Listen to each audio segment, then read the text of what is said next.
Hello नमस्कार दोस्तों, कैसे हैं आप। उम्मीद करता हूँ ठीक होंगे। Tricky I am with NL study में आपका स्वागत है दोस्तों। जिस प्रकार से वक्त को अपना वक्त बनाने में वक्त लगता है, ठीक उसी प्रकार से हमें भी अपनी ज़िंदगी बनाने में वक्त लगाना ही पड़ेगा और अपनी तैयारी है उसको समय देना ही पड़ेगा। और इसमें भी जो भी हम अध्ययन कर रहे हैं, इस अध्ययन सामग्री में गणित का भी एक अहम रोल होता है।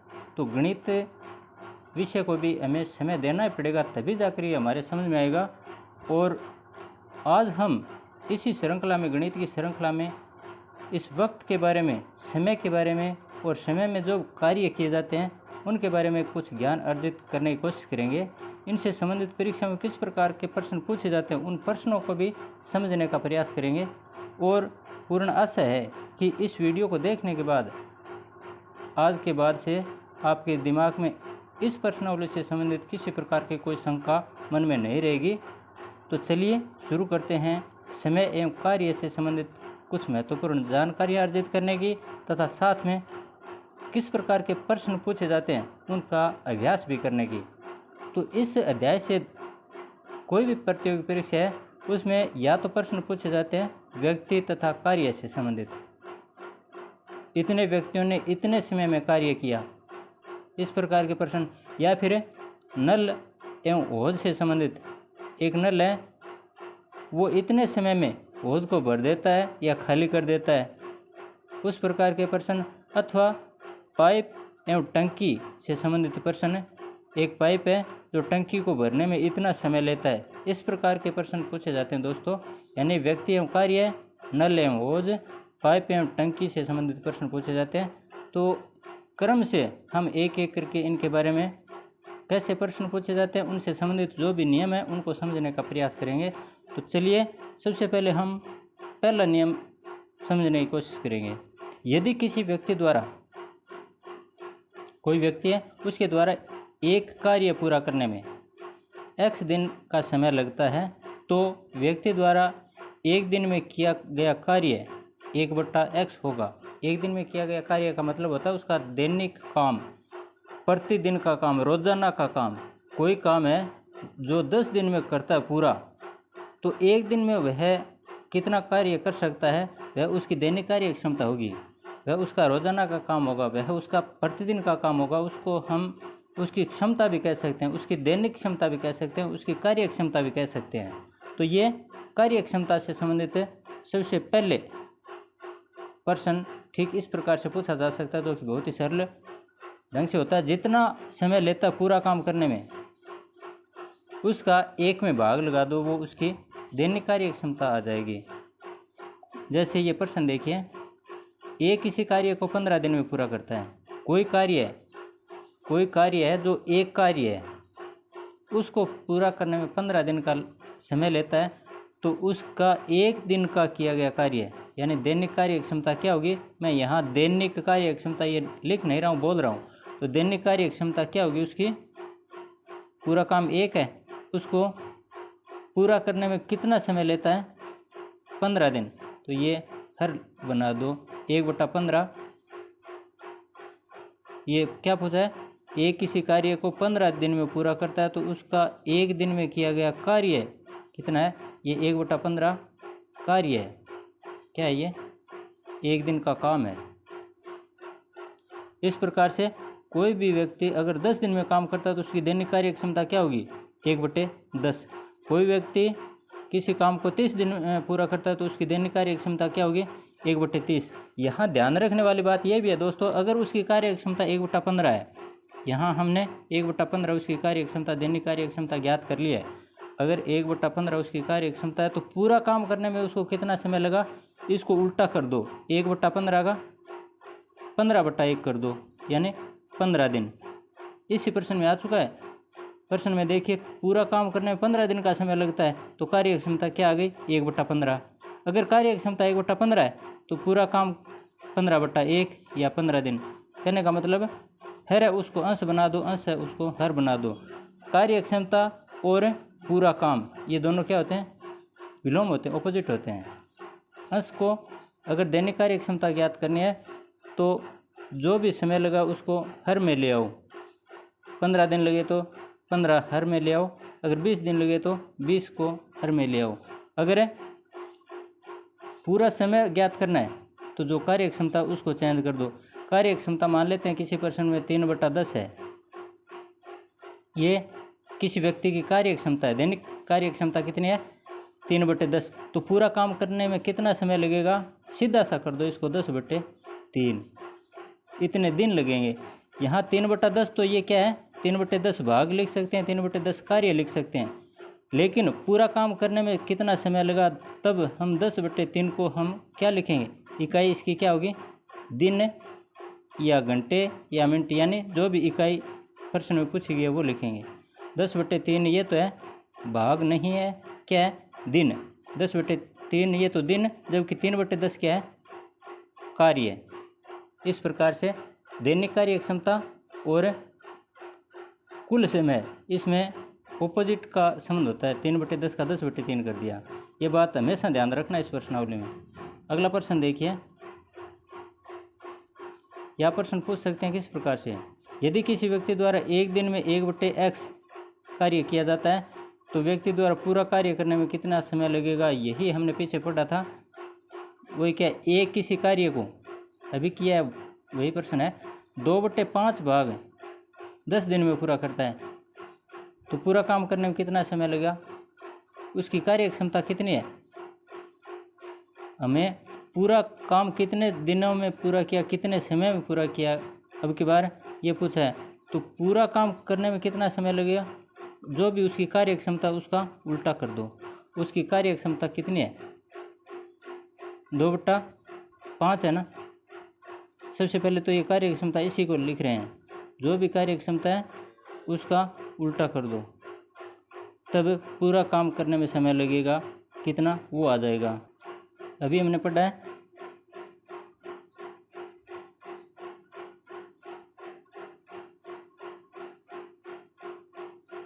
पूरा काम करने में समय कितना लगेगा। जो भी कार्य क्षमता कितनी थी 2/5, उसको 5/2 कर दो। ये तो पढ़ा था हमने पिछले प्रश्न में। 5/2 कर दिया। अब कितने दिन है, गुणा कर दो। ये 10 दिन में पूरा करता है। 10 दिन लगाया इसने आगे समय। अब कटते हैं तो काट दो। 2 5 10, 5 5 25 दिन। पूरा काम करने में कितना समय लगेगा उसको? 25 दिन। इस प्रकार से हम कार्य क्षमता, दैनिक कार्य क्षमता और पूरा समय, उसका संबंध ज्ञात कर सकते हैं आराम से। अगला प्रश्न किस प्रकार से पूछ सकते हैं कि यदि किसी कार्य को करने के लिए व्यक्तियों की संख्या बढ़ाई जाए, स्वाभाविक सी बात है, अगर व्यक्तियों की संख्या बढ़ती है तो समय कम लगता है, तो कार्य समाप्त होने में उसी अनुपात में समय कम लगता है। अगर एक जैसे काम करने वाले व्यक्ति काम करने वाले हैं, उनकी कार्य क्षमता अगर एक जैसी है, तो जितने व्यक्ति पहले काम करते थे उससे अगर व्यक्तियों की संख्या बढ़ाएंगे तो समय कम लगेगा। अगर व्यक्तियों की संख्या कम करेंगे तो समय ज़्यादा लगेगा। कैसे? जैसे 4 व्यक्ति किसी काम को 15 दिन में करते हैं पूरा। 4 व्यक्ति किसी काम को 15 दिन में पूरा करते हैं, तो एक व्यक्ति कितने दिनों में पूरा काम करेगा? एक तो सिर्फ इतनी बात समझ लो, एक व्यक्ति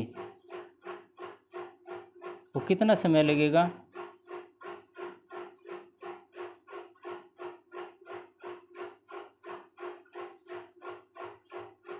चार व्यक्तियों को तो 15 दिन लगे। एक व्यक्ति को समय कितना लगेगा? 4 गुणा 15 बराबर 60 दिन। 15 चौके 60 दिन। एक व्यक्ति को पूरा काम करने में 60 दिन लगते हैं। कोई भी काम है, अगर एक व्यक्ति का काम हमें ज्ञात करना हो तो समय को और जो व्यक्तियों की संख्या है उनको गुणा किया जाता है, तब वो एक व्यक्ति का समय आएगा। यहाँ 60 दिन आ गए। अब 60 दिन एक व्यक्ति को समय लगता है 60 दिनों का, तो 5 5 व्यक्तियों को समय लगेगा कितना? 5 व्यक्तियों को समय लगेगा बराबर है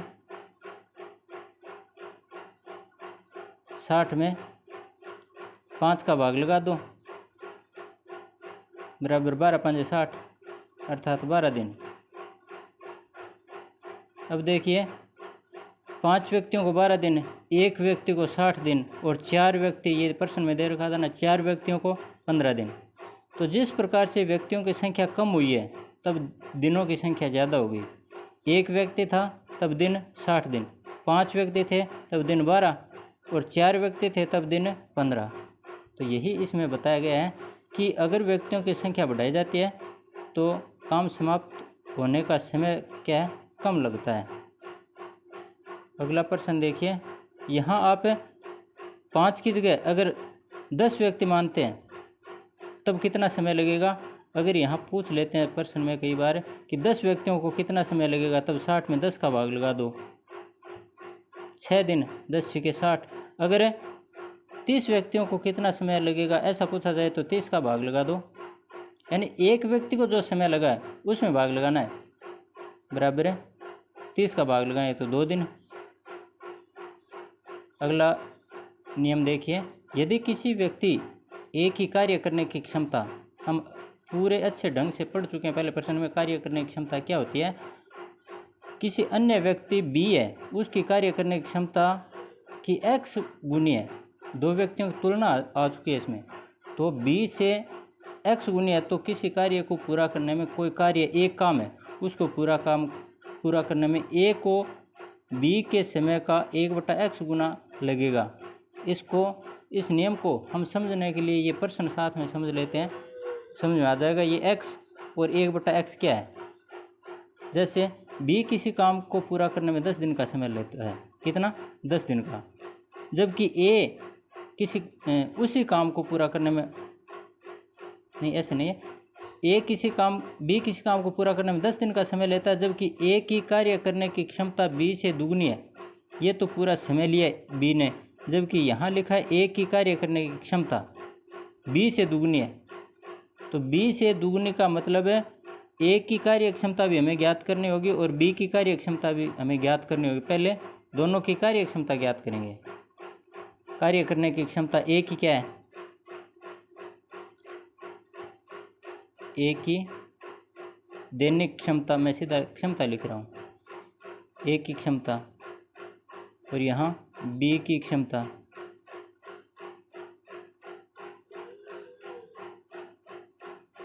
बराबर बी की किसी काम को पूरा करने में 10 दिन का समय लेता है, तो इसकी कार्य करने की क्षमता क्या होगी?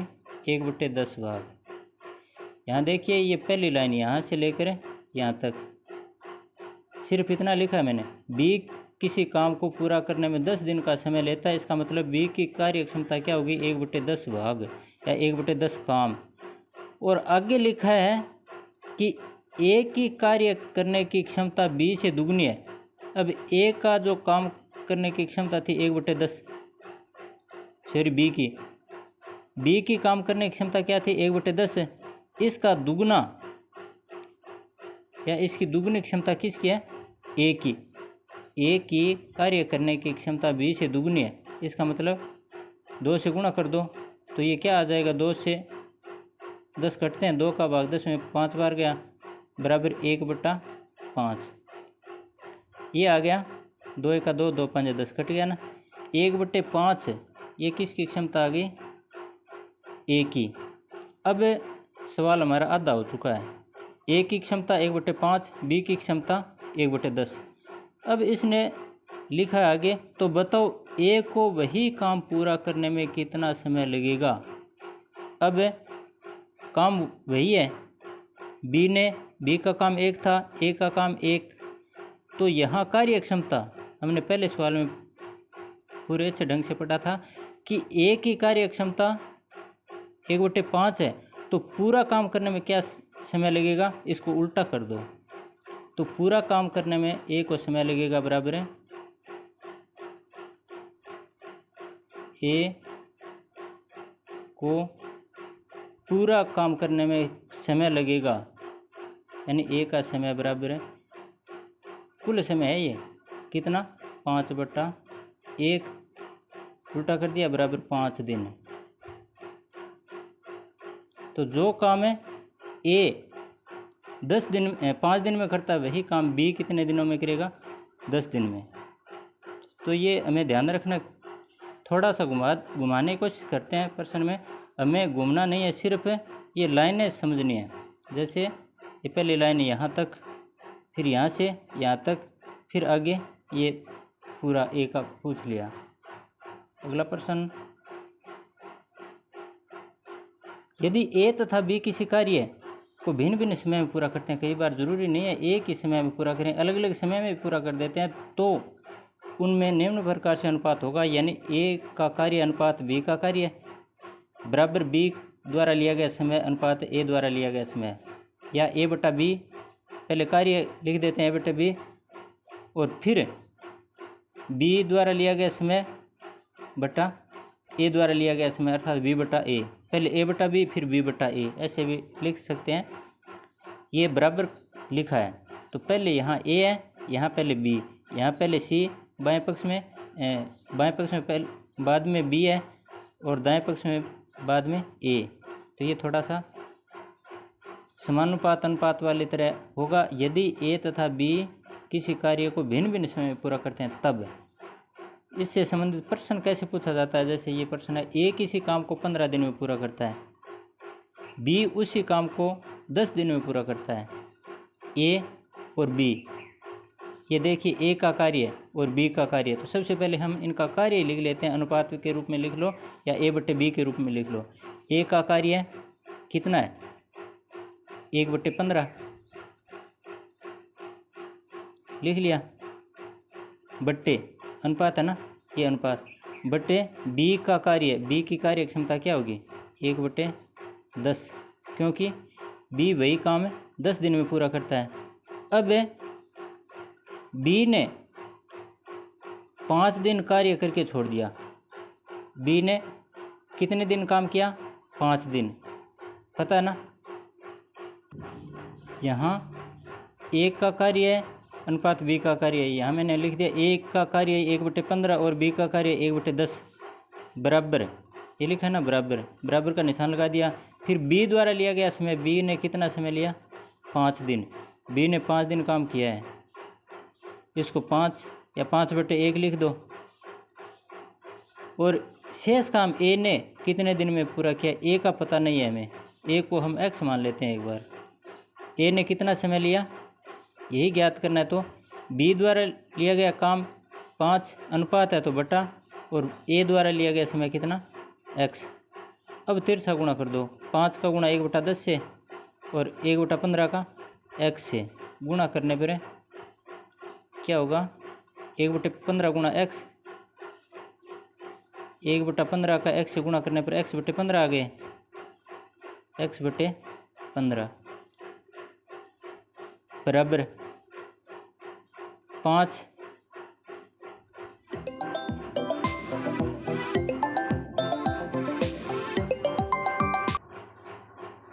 पाँच का 1/10 से गुणा करने पर 5 का 1/10, 5 का 5/10, 1/10 गुणा 5 आप खुद करके देख लो, 5/10 आएंगे। अब ये कटते हैं तो काट दो, 10 का x से गुणा तिरछा गुणा होगा, अब x का 10 से 10x और 5 का 15 से, तो यहाँ 10 का x से गुणा किया 10x बराबर है 5 का 15 से गुणा किया 5 गुणा 15, या x बराबर हमने माना था ना एक ने कितना समय लिया, इसको हमने x मान लिया था एक बार, x दिन, तो x बराबर क्या आ गया 5 गुणा 15 बट्टे 10, इस 10 का भाग लगा देंगे। अब 5 से ये कटते हैं, 5 दूआ 10, x बराबर है 15/2, 15/2 दिन। ये समय लगा किसको, एक को शेष काम पूरा करने में 15/2 दिन लगे हैं। यहाँ ऑप्शन वाले सवाल में आपको बताऊंगा दोस्तों, साथ में ऑप्शन जो परीक्षा में प्रश्न आए हुए हैं प्रश्न वही हैं, लेकिन एक बार हमें व्याख्यात्मक रूप से समझना ज़रूरी है। और जब सिलेबस पूरा हो जाएगा उसके बाद में हम एक एक साथ में ऑप्शन साथ में प्रश्न वो पूरा क्लियर करूँगा। लेकिन हमें ये जो नींव की ईंट है ये मजबूत बनानी ज़रूरी है। इनका आधार मजबूत होगा तो आगे हम सवाल हल करेंगे, चाहे कोई भी तरीके का सवाल हो उसमें कोई दिक्कत नहीं आएगी। अतः ये समझना ज़रूरी है। अब ये 15/2 दिन का समय लगा है किसको, ए को। अगला प्रश्न देखिए।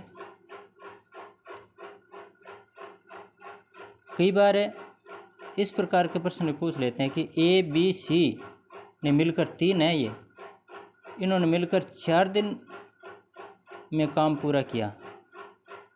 कोई काम है, किसी काम को 4 दिन में पूरा करते हैं। ए अकेला इस कार्य को 18 दिन में पूरा करता है। ए कितने दिन में, 18 दिन में। बी अकेला इसे 12 दिन में पूरा करता है, तो सी अकेला इसे कितने दिन में पूरा करेगा। अब यहाँ 2 मान दे रखे हैं, एक तो ए का एक बी का। तो ए की कार्य क्षमता, ए की दैनिक क्षमता वो, बी की दैनिक क्षमता वो, ये तो दे रखी है। सी की दैनिक क्षमता ज्ञात कर लो, वो पूरा काम आ जाएगा। अब इसको हल करने के लिए इसमें ए की कार्य क्षमता, ए बी और सी।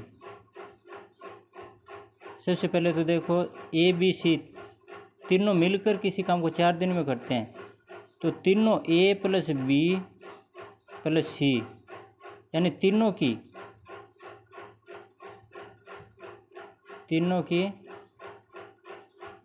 कार्य क्षमता या दैनिक क्षमता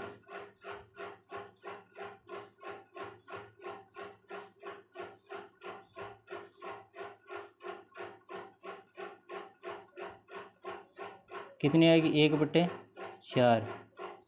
तीनों मिलकर ए बी और सी तीनों मिलकर किसी काम को 4 दिन में पूरा करते हैं, तो तीनों की कार्य क्षमता क्या आ गई, 1/4 भाग।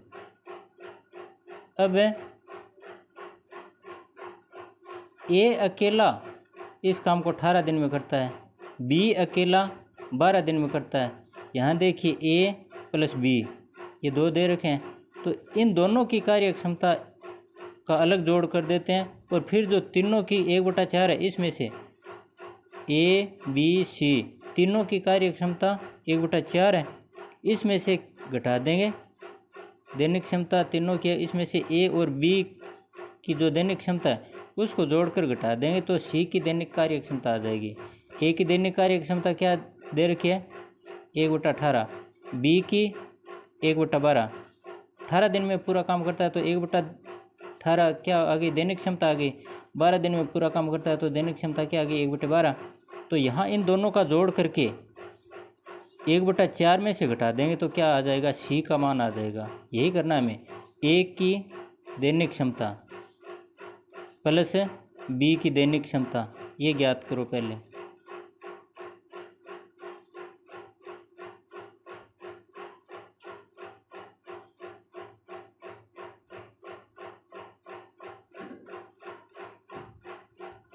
बराबर है 1/, ए की कितने, 1/18 प्लस बी की 1/12, इनका लघुत्तम आ गया 18 और 12 का लघुत्तम आ गया 36।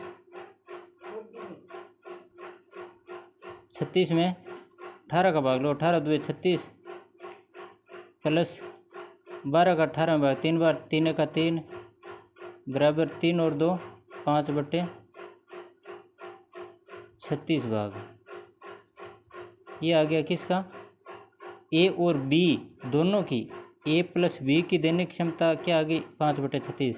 ए बी सी की दैनिक क्षमता 1/4। तो सी की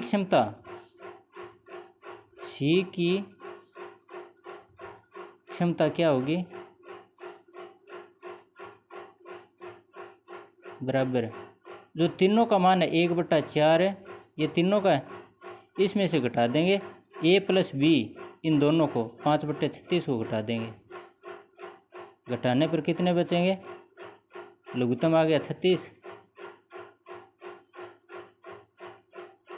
अब 36 में 4 का भाग लगाओ, 4 ने 36, 9 बार माइनस 4 का भाग 36 में 9 बार, 9 का 1 से गुणा किया 9, 36 का 36 में भाग 1 बार, 1 का 5 से गुणा किया 5, बराबर है 9 में से 5 घटाए 4/36, और 4 का 36 में भाग जाता है कितने बार? 9 बार, 4 का 4, 4 ने में 36।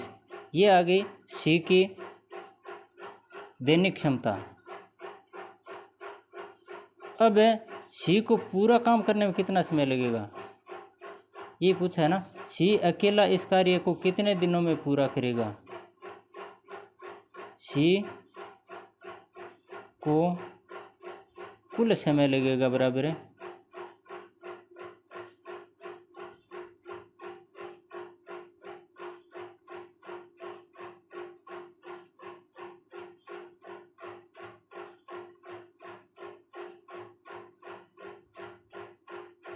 एक बटा 9 है तो इसका उल्टा कर दो, 9/1 बराबर है 9 दिन। कितने? 9 दिन। इस प्रकार से हल किया जाता है। अगर तीनों का मान दे रखा है किसी सवाल में तो तीनों की कार्य क्षमता ज्ञात करो, पहले दैनिक क्षमता, और फिर तीनों का जोड़ करो। यहाँ तीनों का जोड़ किया हुआ है, ए बी सी तीनों मिलकर 4 दिन में काम पूरा करते हैं, तो इनकी दैनिक क्षमता तीनों की आ गई 1/4। फिर ए का मान दे दिया, बी का मान दे दिया, तो दोनों का जोड़ करो, ए का दैनिक काम और बी का दैनिक काम दोनों का जोड़ किया तो दोनों का दैनिक काम आ गया 5/36। अब तीनों का जो दैनिक काम था उसमें से दोनों के ए बी सी तीनों में से ए बी को घटा दो, तब सी का मान आ जाएगा। सी की दैनिक क्षमता आ गई, उसका उल्टा कर दो तो क्या आ जाएगा? उसका पूरा समय आ जाएगा।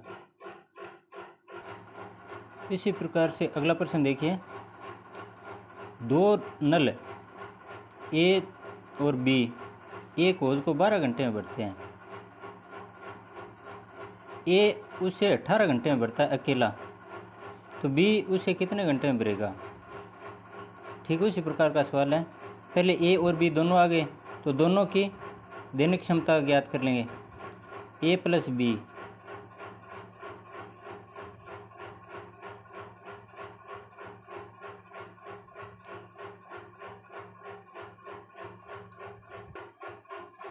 ए प्लस बी की दैनिक क्षमता क्या आ गई? दोनों मिलकर 12 घंटे में पूरा करते हैं, तो 1/12 भाग, ये ए और बी दोनों की आई है। अब अकेले ए की दैनिक क्षमता 18 लिखा है, ए की दैनिक क्षमता 18 घंटे लिखा है, तो 1/18 भाग,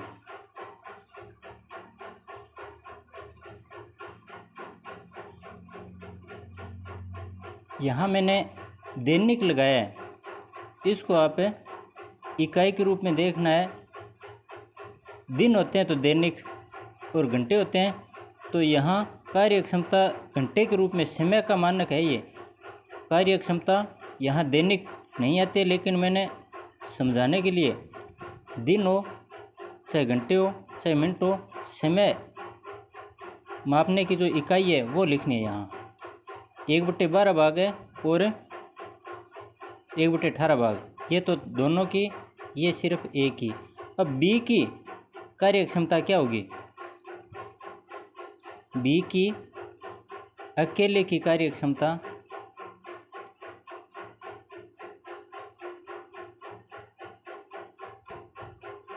बराबर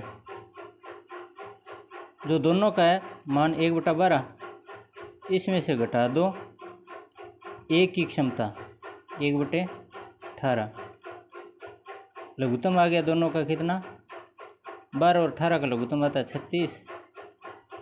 12 का 36 में भाग गया 3 बार, 12 3 36, माइनस 18 का 36 में भाग जाता 2 बार, 2 3 में से 2 गया 1/36। अतः बी को पूरा काम करने में समय लगेगा बराबर है बी का कुल समय कितना होगा 1/36 इसकी कार्य क्षमता है, तो 36/1 बराबर 36 में 1 का भाग लगाएं तो 36 घंटे। ये क्या आ गया बी का कुल समय, बी ने उस काम को पूरा करने में कितना समय लिया, ये हो जाए ए नल और बी नल, तो बी नल है उसको 36 घंटे लगे हैं पूरे होज को भरने में, व्यक्ति नहीं है नल है ये। अगला प्रश्न देखिए 4 बुनकर 4 चटाई, 4 बुनकर 4 चटाई 4 दिन, इसी गति से गति वही है 8 बुनकर 8 दिन और कितनी चटाई, हमें चटाइयों की संख्या ज्ञात करनी है। इसको हम x मान लेते हैं, x मान लो a मान लो b मान लो जो भी है, हम एक मान रख लेते हैं और फिर जो अनुपात समानुपात हमने हल किया था ठीक उसी प्रकार से अनुपात समानुपात की तरह इनको व्यवस्थित करते हैं। कैसे, जैसे एक तरफ मैं बुनकर लिख देता हूँ, बुनकर दिन और चटाई, बुनकर कितने 4 बुनकर दिन 4 दिन और चटाई 4 बुनकर 4 दिन 4 चटाई, ठीक इसी प्रकार से 8 बुनकर, बुनकर कितने 8 और 8 बुनकर 8 दिन, दिन कितने 8 और चटाई हमें पता नहीं है, इसको हम x मान लेते हैं। तो इसको अलग समानुपात के रूप में लिखने पर इनको हम ऐसे डिवाइड कर लेते हैं, एक बार बुनकर और दिन, ये ना इसको 4:8 4:8 और 4:x,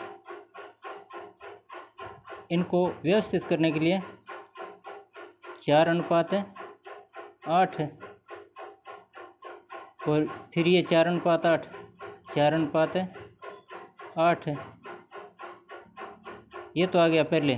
फिर समानुपात जिस प्रकार से हम लिखते हैं समानुपात की तरह 4:x ऐसे लिख दो, 4:8 ये पहला पद 4 पद बन गए, पहला पद द्वितीय पद तृतीय पद चतुर्थ पद, या ये 4 4 और x ये तो बाह्य पद और मध्य पद क्या आ गए 8 8 और 4। अब x का मान ज्ञात करना है तो बाह्य पदों का गुणा x का गुणा 4 गुणा 4, x का गुणा किसके साथ होगा 4 4 से, और मध्य पदों का गुणा 4 का गुणा होगा 8 गुणा 8 से। तो यहाँ x का मान ज्ञात करने के लिए x बराबर हमें चटाइयों की संख्या ज्ञात करनी है, यानी x का मान ज्ञात करना है, तो x बराबर है ये x ऐसे लिख देता हूँ पहले x गुणा 4 गुणा 4, पहले तो ये लिख दिया बाह्य पद x गुणा 4 और बराबर क्या होता है ये गुणा है यहाँ पर, बराबर है 4 गुणा 8 या 8 गुणा 4 आ गया। मध्य पदों का गुणा बराबर है बाह्य पदों का गुणा, या बाह्य पदों का गुणा बराबर है मध्य पदों का गुणा। अब हमें x का मान ज्ञात करना है, तो x के पास जो भी संख्या है यानी 4 गुणा 4 इसका बराबर की संख्या में भाग लग जाएगा, अर्थात है x बराबर है 8 गुणा 4, यही है ना 8 गुणा 4, इसमें भाग लग जाएगा किसका 4 गुणा 4 का, 4 से 4 कट गया, 4 दूआ 8, तो 8 दूआ 16। अतः चटाइयों की संख्या कितनी चटाई, चटाई बराबर है 16, ये उत्तर आ जाएगा। इस प्रकार हमें अगर 3 मान एक साथ दे रखे हैं तो उनको भी हल कर सकते हैं। और इसके अलावा एक सवाल इस प्रकार से पूछा जाता है दोस्तों, जैसे ये है, यदि 3 पुरुष 6 स्त्रियां, बहुत बार ये पुरुष स्त्री वाले प्रश्न आए हैं परीक्षा में, तो 3 पुरुष 6 स्त्रियां एक कार्य को 16 दिनों में पूरा करते हैं, तो 12 पुरुष तथा 8 स्त्रियां मिलकर उस कार्य को कितने दिनों में या कितने समय में पूरा करेंगे। इस प्रकार का प्रश्न भी बहुत बार आता है। 3 पुरुष 6 स्त्री, या लिखा है यहाँ, या का मतलब बराबर। 3 पुरुष 16 दिनों में काम करते हैं, या 6 स्त्रियां 16 दिनों में काम करते हैं।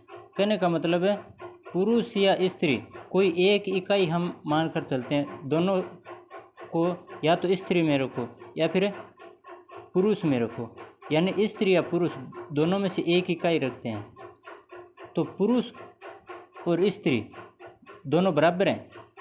3 पुरुष जितना काम करते हैं उतना ही काम उतने समय में 6 स्त्रियां करती हैं, तो इनका वेटेज पहले बराबर करते हैं। 3 पुरुष बराबर 3 पुरुष बराबर 6 स्त्री। यहाँ 3 पुरुष बराबर 6 स्त्रियां, तो इसमें विभाजित होते हैं ये 3 से, दोनों में 3 का भाग जाता है, 3 एका 3 और ये यहाँ 3 दूआ 6। 1 पुरुष और 2 स्त्री, 1 पुरुष 2 स्त्री, दोनों का वेटेज बराबर है, 3 से विभाजित होते हैं, इसका मतलब दोनों का वेटेज बराबर दिया है। जितना काम 2 स्त्रियां करती हैं उतने ही समय में, किसी निश्चित समय में जितना काम 2 स्त्रियां करती हैं उतना ही काम उतने ही समय में 1 पुरुष पूरा करता है। इसका मतलब ये हुआ। तो यहाँ हम अगर पुरुष में इकाई को मान कर चलते हैं तब तो 1 पुरुष में 2 का भाग लगा दो, या स्त्री मान कर चलते हैं तो पुरुष को 2 से गुणा कर दो। कैसे? जैसे ये अनुपात में लिखा पुरुष बटे स्त्री, तो यहाँ पुरुष के बराबर है, पुरुष ये पुरुष है, पुरुष के बराबर क्या है 2, तो यहाँ मैं 2 लिख देता हूँ, बटे स्त्री, स्त्री के बराबर में क्या है 1, स्त्री ये बराबर में बीच का निशान क्या बराबर और आगे 1, तो यहाँ 1 लिख रहा हूँ। इसका मतलब है जहाँ भी 12 पुरुष हैं या 8 स्त्रियाँ, अगर हम दोनों में समान इकाई लेकर चलते हैं तो 12 पुरुष का मतलब है 12 को 2 से गुणा कर दो, 12 पुरुष का मतलब 12 को 2 से गुणा कर दो, 24, 12 दूआ 24 स्त्रियाँ आ गई, ये लिखा ना। तो 12 पुरुष तथा 8 स्त्रियाँ मिलकर, यहाँ मिलकर काम करेंगे, तो मिलकर हम एक इकाई में बनाएंगे इनको। 12 पुरुष का मतलब है 12 गुणा 2 24 स्त्रियाँ, समझ गए, और प्लस 8 स्त्रियाँ, ये 12 पुरुष हैं 8 स्त्रियाँ, ये मिलकर काम करते हैं, तो तथा की जगह हम प्लस लगाएंगे। 12 पुरुष और 8 स्त्रियाँ, ये दोनों इकाई अलग अलग हैं, इनको एक बनाने के लिए, क्योंकि ये पुरुष है ये स्त्री है, या तो दोनों को स्त्री में परिवर्तित करो या दोनों को पुरुष में परिवर्तित करो, तब इनका जोड़ हो जाएगा। अब जोड़ करने के लिए हम पुरुष को स्त्री में परिवर्तित कर रहे हैं। 12 पुरुष का मतलब है 1 पुरुष से जितना काम 2 स्त्रियां कर रही हैं, तो 12 पुरुष जितना काम कितने स्त्रियां करेंगे 24 स्त्रियां करेंगी। 12 को 2 से गुणा कर दो, 12 दूआ 24 स्त्रियां प्लस 8 स्त्रियां, इसका मतलब दोबारा समझ लो, 12 दूआ 24 स्त्री, 12 पुरुष की जगह प्लस तथा की जगह प्लस 8 स्त्री, इसकी जगह 8, यानी 12 दूआ 24 और प्लस 8 कुल 32 स्त्रियाँ हो गई।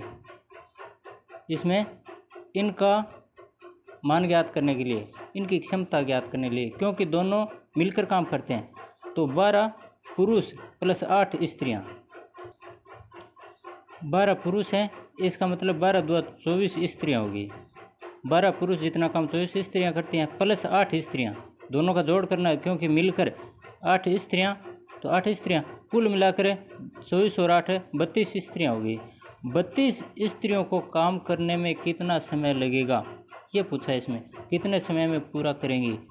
अब हम स्त्रियों की जो ऊपर संख्या दे रखी है, 6 स्त्रियों को काम पूरा करने में समय लगता है कितना? 16 दिन। तो 32 स्त्रियों को सवाल पुनः बन जाता है। अब पुरुष की तरफ हम ध्यान नहीं देंगे, ये 6 स्त्रियाँ हैं। 6 स्त्रियों को कोई काम करने में 16 दिन का समय लगता है, तो 32 स्त्रियों को वही काम पूरा करने में कितना समय लगेगा? 32 स्त्रियों को वही काम करने में कितना समय लगेगा, जबकि 6 स्त्रियों को समय लगा था 16 दिन। समझ गए? अब मैं दोबारा से इसको व्यवस्थित कर रहा हूँ प्रश्न को। 6 स्त्रियों को 16 दिन, तो एक स्त्री को वही काम करने में कितना समय लगेगा? बराबर 6 गुणा 16।